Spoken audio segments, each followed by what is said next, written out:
सुंदर खबर को आपको स्वागत जनाऊँगी। पाटणा ब्लॉक अग्निशम विभाग पक्षर सदर ब्लॉक काठबारी पंचायत जगन्नाथपुर आश्रम विद्यालय आज मॉकड्रिल करा।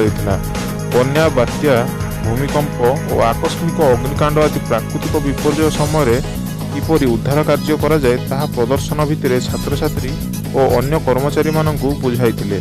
पाटणा अग्निशम केन्द्र अधिकारी मनोरंजन महांत प्रत्यक्ष तत्वावधान विद्यालय प्रधान शिक्षक नवगन नायक अन्य शिक्षक और शिक्षयित्री उपस्थित में मॉकड्रिल अनुष्ठित हो जाइछि।